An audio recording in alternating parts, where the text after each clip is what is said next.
All right, Jason Rona back here with our part 4 of our question and answer. We got Seth Moore at the top. He says, clean and appropriate questions, I'm out. So he wasn't able to get a question. Then we have Kirby Han. He says, I was in until I read the last sentence. Now he's out. Jeff Kaplan asks, what do they do better there as far as their race programs? Which I think is a good question. Well, I think more than anything, at all the worlds, it's all about the technical inspection and separating the drivers from the spectators. They do a pretty good job at these events of making it have a professional feel, and everything is very thought out and gone over really carefully in the tech department. And they're also here to help you in the tech inspection area. I noticed that they're not really throwing people out. They will tell them if they're doing something wrong, or if their battery voltage is incorrect, or the cars is not right, the weight is, and they try to help.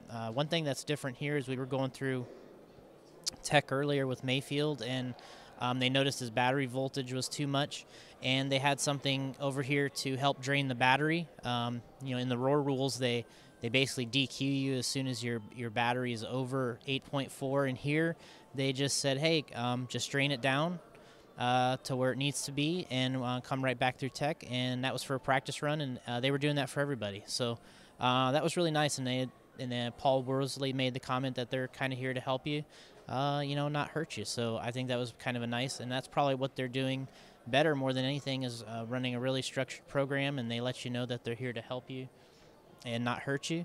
And I think that's probably what they're doing the best of. Brad Shearer says, will the S2 body see production? And yes, it will. We talked about it a lot. There's going to be two versions, but there's a version that's for the laydown transmission cars, and there's a version for the standard transmission cars. Then we have, of course, the Warrior body that we showed. It's a great body also. So both for the B5.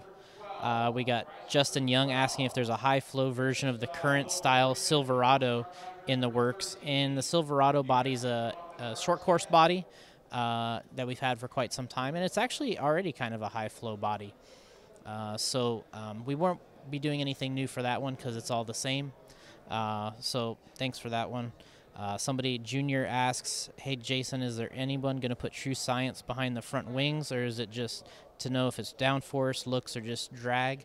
I think that's been kind of done, here and there with some, wind tunnels and things. But what they usually find with the RC cars is the suspension really gets in the way of a lot of the aero effects. So I think there's something to be said for just good old-fashioned, just track driving. You either like it or you don't. You take it off. You can put a lot of science all you want behind this stuff, but if the best driver in the world tells you you're wrong, then you're wrong. And I think that's basically where we are in RC, is you can think all you want, but at the end of the day, if the best guy here says he didn't like it or it didn't work a certain way, then you're kind of done. So yes, there's been some true science behind a lot of that stuff, but at the end of the day, you have to put it on the track and see what happens, and that's what we like to do. I want to drive it, and I want to know if there's a difference, and so far the front wing's been working well here. Jim Gard says, do you think AstroTurf's the future of off-road racing, or do you think off-road surfaces should only be dirt? I think the future is just variety. Now. Basically, the advantage we have in this is that we can race on dirt, AstroTurf, carpet, just about anything. And I think that's what's kind of cool about where we are in 10-scale off-road right now, is that we can race on all this different stuff. And the U.S. drivers are proving that they got something for this surface also. And so the future is variety. And we'll get back with another part 5. We're about ready to start for the day, but thanks for everyone joining us.